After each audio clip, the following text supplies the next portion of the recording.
My name is Kate. Life's got a real funny way of showing you who's boss. Just a short while back, I'd tell you I was hitched to James. You'd see me coming down the hall, with that just married kind of glow.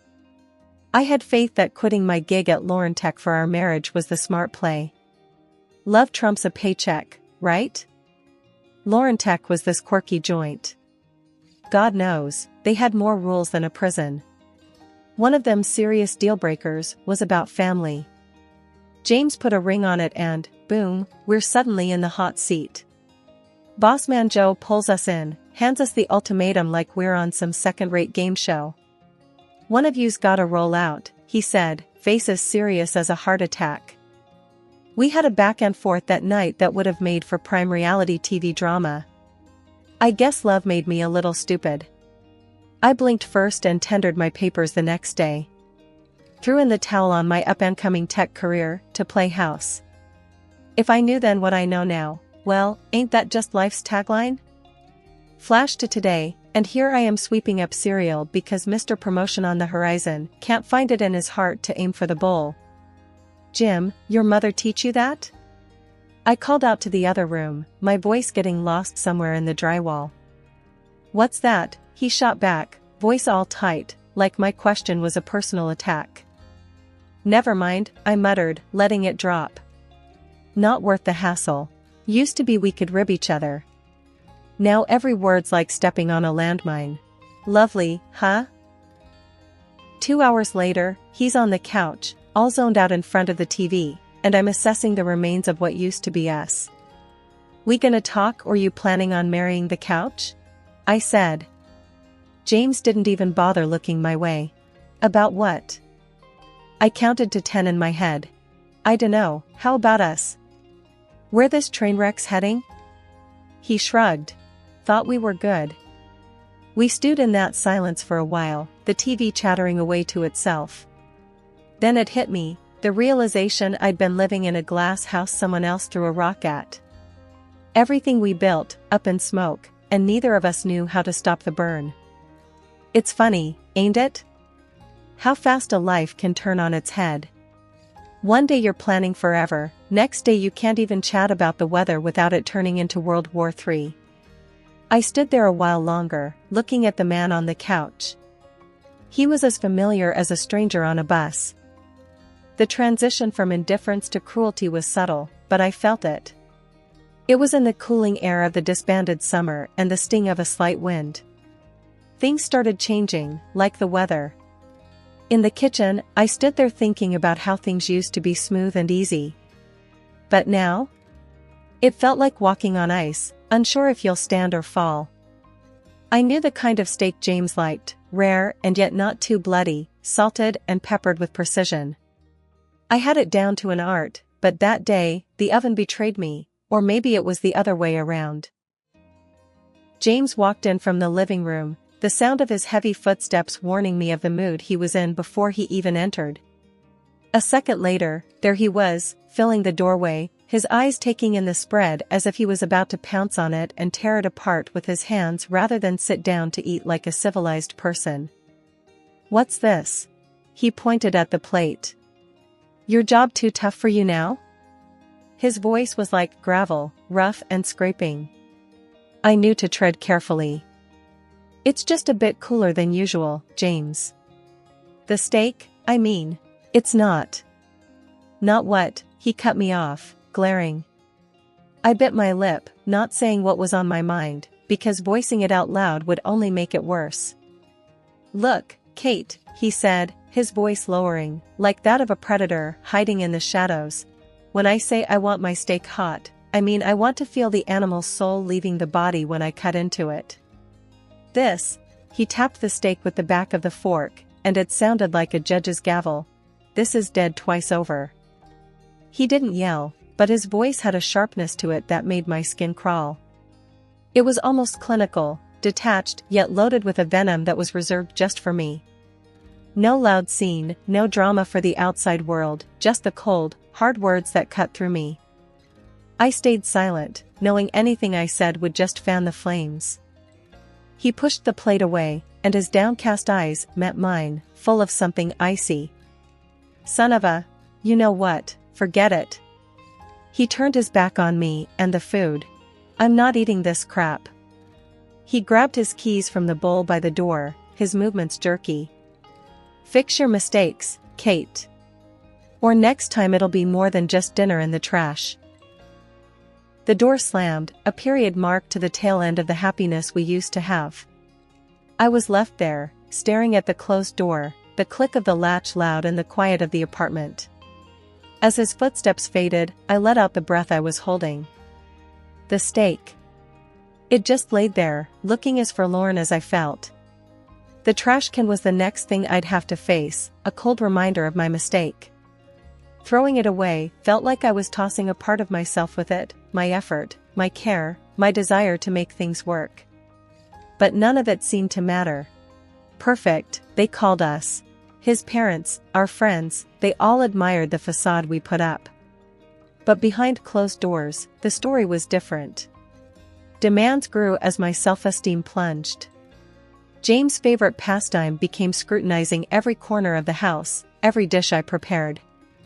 I had no job, no income, just him and his approval, which became scarcer with each passing day. And on the nights his parents witnessed an act slightly less convincing than usual, the sofa was my cold reminder of failing to play the doting wife. Tonight was no different. The dinner table was set for two plus his ever-judging eyes. What's this? James's voice was flat, pointing at the steamed broccoli. Dinner, I replied, keeping my voice even. Broccoli again? Don't you know anything else? He scoffed, pushing the plate away. I bit back a sharper reply, knowing it wouldn't help. I'll make something else if you're not happy with it. That'd be a first, he muttered. The retort stung, fueling a silent anger inside me. I turned back to the kitchen, feeling his gaze on my every move. Where are you going? He barked. I said I'd make you something else, didn't I? My voice carried a hint of defiance I didn't know I had left. James stood up, his chair scraping loudly against the floor. Sit down. Let's not pretend like you've got other things to do. Your world revolves around me, remember? His words were a leash, pulling me back. Yeah, I remember. I heard him sit back down. No, sorry, no, thank you. Just a heavy silence that settled over us like dust. As the night dragged on, so did his critique. This house is a mess, he announced, seemingly out of nowhere. I followed his gaze. The books on the coffee table weren't perfectly aligned, a pillow was slightly askew, life happened in our house. But not the life he wanted. Clean it up. I wanted to scream. To tell him a house lived in would never meet his pristine standards. Instead, I fixed the pillow, straightened the books, and swallowed the lump in my throat. The place could use some work, I muttered under my breath. What was that? His voice had a sharp edge. Nothing, I said quickly, louder now. Just talking to myself. He eyed me with suspicion, but said nothing more. In bed, I lay awake, staring at the darkness. The chasm between us was filled with unspoken thoughts and stifled dreams. I thought of all the words I wanted to say, the accusations, the hurt, anger, and all the wishes for a life that felt like it was slowly slipping away from my grasp. I was tethered, bound by invisible chains of dependency and fear. Perfect, they said. But perfect was just a word, and words were the cheapest currency in the economy of our sham of a marriage. So there I was, just a regular day heading back from the store, arms loaded with groceries. Never did it cross my mind that a bit of ice on the sidewalk would land me square on my rear, but life's got a twisted sense of humor, doesn't it? Down I went with a nasty slip, and the pain shot right through my leg like nothing I've felt before. I tried to get up, but no dice. My leg was having none of it, throbbing like mad. That's when a couple of folks came rushing over. You all right? They asked. Must have seen the whole clumsy show. Trying to keep my cool, I just nodded. I think I busted my leg. They didn't think twice and hailed down a cab to whisk me to the hospital. At the ER, it was a circus. Nurses took their sweet time before a doc finally got to me. He had just one look at my leg and his face said it all before his mouth did. "It's broken," he told me, matter of fact like he was talking about the weather. I grimaced, not at the news, but at the thought of facing James with this. While waiting for the docs to do their thing, I figured I should let my husband know, but the dude didn't pick up his phone. Sent him a text, broke my leg, at the hospital, short and sweet, but not even a peep back from him. Turns out, I was stuck there till morning, and the hospital was no hotel, that's for sure. All I got was cold coffee and a nurse who seemed like she'd rather be anywhere else. As soon as I could hobble, they shoved some papers at me to sign and sent me packing in a cab. Back home, the cast was as white as the snow outside and twice as annoying. James was waiting, his face like a thundercloud ready to burst. "No, how you doing?" or "What happened?" He just goes, "Where's dinner?" Really? I'm standing there on crutches, leg in a cast, and he's all mad about dinner? I snapped back. "What do you think? I went dancing. Look at my leg." But he's on a roll, acting like I did it on purpose. "You always have excuses," he sneered. "Can't even do the one thing you're supposed to." Can you believe that? After a night in the ER, all he cared about was his stupid dinner. The whole thing was too much. There I was, hurt and shaking, and he couldn't care less. The air was as cold as that patch of ice I'd slipped on, and I knew right then, this was more than just a broken leg. It was like the ice under us had cracked wide open. I hauled myself toward the kitchen table, crutch by crutch, as if every step was a mile. I was cooking dinner for my beloved husband. It's funny. The bin was near overflowing, and I'd missed it.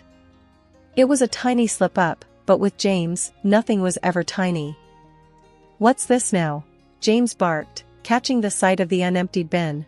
"You're home all day, and you can't even manage the simplest tasks." He stormed over, all bluster and rage, and with one swift motion, toppled the bin, its contents sprawling like a small-scale disaster at my feet. "Clean it up," he thundered. My fingers shook as I reached down, but not from the physical pain of my injury. It was something deeper, a crack in something that had once been whole. That night was sleepless, the echoes of his voice, blending with the hot sting of tears. Morning came with no comfort, just the light revealing the mess of last night. I sat at the kitchen table, papers in front of me, the sound of coffee dripping in the background. James stumbled in, the stink of beer still on him from last night. "Morning," he growled, his voice like gravel. "What's for breakfast?" I pushed the papers toward him. "I've got your breakfast right here." He squinted down at the divorce papers, unreadable for a moment. Then he looked up, a sly, mocking smile spreading across his face. "You serious?" "As a heart attack," I said. Though inside, my heart was racing, like it could bust out of my chest. He threw his head back and laughed, rough and loud. "You ain't got the guts." I clenched my jaw. My voice came out low and steadfast. "Already did it. Just need your sign off." He leaned down, face inches from mine. "You think you can survive without me? You're a broken bird, can't even take out the trash." "I'm done talking, James," I said, meeting his stare. "Sign the papers, or I'll have the law make you sign." He scoffed, grabbed the pen with a squeezed grip, and scrawled his name, each stroke heavy and deliberate. He threw the pen down like it was on fire. "Good luck, darling," he sneered. "You'll be crawling back before the month's up." But I wouldn't. I couldn't. This was my line in the sand, the overflowing bin that couldn't take more trash, more lies. Despite everything, I smiled, because that paper felt like the first step on crutches toward a different life. "Crawling's not my style," I said quietly. When I opened my eyes the next morning, everything was too quiet. Too calm. It was weird waking up to silence when inside, I felt like everything was about to blow. That's when he told me. Over a cup of coffee, he said we had to get the property split locked down. And, oh boy, he already had a lawyer in mind. Some hotshot in the city, near Lauren Tech. You coming with me, he said, not asking. We'll get this done today. I really didn't have much of a say with my leg all broken and useless, so I just nodded. He helped me into the car, propped up my cast, and off we went. Everything was fine, normal even, until it wasn't. We were zipping down the highway, the city in the distance, like a bunch of toy buildings. Then he pulled over, sudden-like. Said the wheel needed air. I'll check it out, he mumbled. The next thing I know, he told me to get out of the car. Just want to make sure we are safe. His tone was off, and not in a good way. But I got out, leaning on the car for support and feeling every bit as fragile as my plastered leg. He fiddled around by the tires for a minute, and then, without any kind of warning, hopped back in and hit the gas. I mean, he took off so fast I barely had time to shout. So there I was, out in the middle of nowhere with nothing but the sound of his car disappearing down the highway. I couldn't believe it. Was this really happening? I didn't have to think twice. My phone was in my hand, and I was hitting record. When he picked up, he was all smug. I've never hated the sound of a voice more. Come back, I yelled. This isn't funny. But he just laughed. Actually laughed. Said something about me getting what I deserved for wanting a divorce. Can you believe that? The line went dead, and the weight of what just happened slammed into me like a brick wall. I stood there on the side of the road, watching the taillights of his car disappear into a blurred speck in the distance. I was alone, miles from anything that resembled civilization. The chill in my bones went deeper than the winter's touch. It was the harsh truth gnawing at me. I was truly on my own. Cars whizzed by, each one felt like a sting. None of them stopped. Why would they? It's not their drama, not their craziness to deal with. I was just some woman on crutches on the side of the road to them. The chill was setting in, biting through my jacket as the minutes dragged on. There wasn't a soul in sight until a gorgeous Jeep truck rattled to a halt beside me. Behind the wheel was the one I least expected to see here. My former boss, Joe. As the car's heater blasted warm air, I could feel my cheeks and hands start to regain some feeling. Joe glanced over at me, his brow heavy with concern. You look like crap, Kate, you know that? He said, gruff, but kindly. Why the hell didn't you call someone? I shrugged, feeling the weight of the situation press down on me. Thought I could handle it, I muttered, my voice barely above a whisper. He left you on the side of the road with a broken leg? His voice rose, incredulous and angry. That James is a damn coward. I nodded, hugging myself tighter as I remembered the icy wind and the pain. Yeah, I guess he is. We reached Lauren Tech, and Joe practically carried me up to the 5th floor. The familiar sounds of the workplace surrounded me, a jarring yet comforting reminder of a life I once knew. Inside his office, Joe handed me a mug of coffee, which I clutched gratefully between my hands. The aroma was a heady promise of warmth. Thanks, Joe, I said after taking a tentative sip. The coffee was strong, just the way I liked it, a sharp contrast to the bitter cold I had endured. He grunted, pacing back and forth like a caged animal. Can't believe that bastard. After everything. Let's not talk about him, I interjected, keen to avoid going down that road. We sat in silence for a moment, the only sound the ticking of the clock on the wall.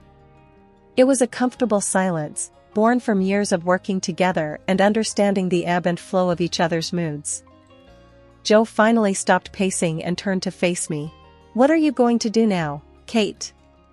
His tone was serious, the playful edge gone. I don't know, I admitted, feeling lost. I really don't know.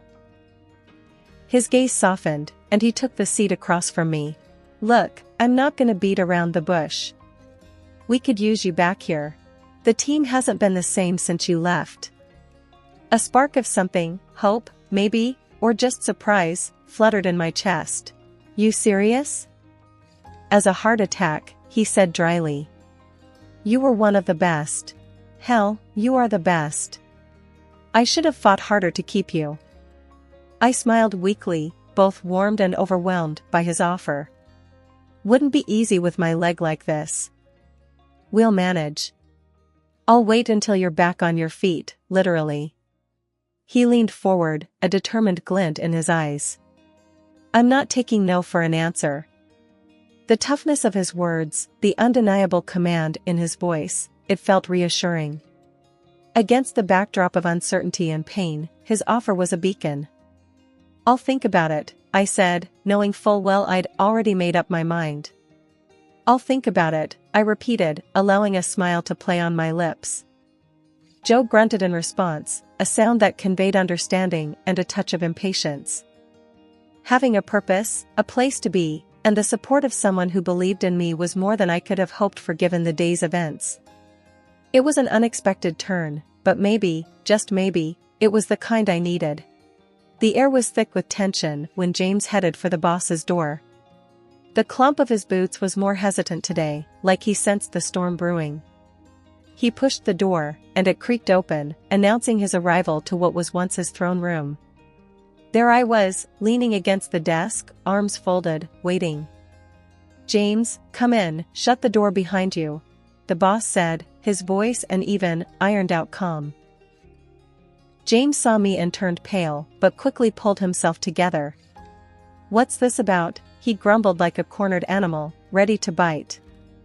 The boss gestured to the chair, but James didn't sit. Instead, he crossed his arms, a mirror image of my stance, but filled with defiance where mine held determination. James, the boss started, fixing him with a look that could freeze hell over. I always thought of you as a sharp man. But what you've done? That's the sharpest kind of stupid. James shot a glance at me, a mix of fear and anger in his eyes. So, she's been yapping, has she?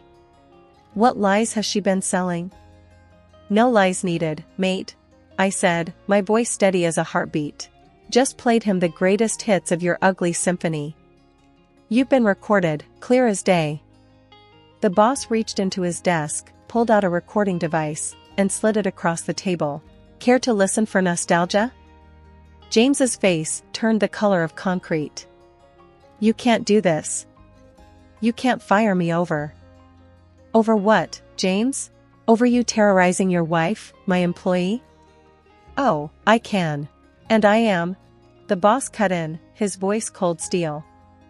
James's eyes darted between the two of us, looking for some crack in the armor, some slip of weakness. But there wasn't one. I'll take you to court, he spat out. That's funny, I said with a cold laugh, 'cause that's exactly where we're going. Only difference is, I've got a bed of evidence, and you've got nothing but lies and empty threats. The boss stood up, the chair screeching against the floor like a war cry. Get out of my office, and get out of our lives. You're finished here. And with that, James's fate was sealed. In the courtroom, the evidence weighed heavier than his words, heavier than his anger. The judge didn't hesitate, hitting the gavel like a nail in the coffin of our married life. Sentence you to pay the compensation, and this court grants the separation, the judge announced, and it was like the first breath of spring air, chilly but promising blooms. Back at the job, I slid into the familiar groove of my work, but with a new shine on it. I wasn't just doing tasks, I was rebuilding. Every keystroke was a brick, every good morning mortar, every completed project a pillar in the house of my new life. Kate, my colleague Mark said, breaking my concentration. Must feel weird, huh? Getting everything back?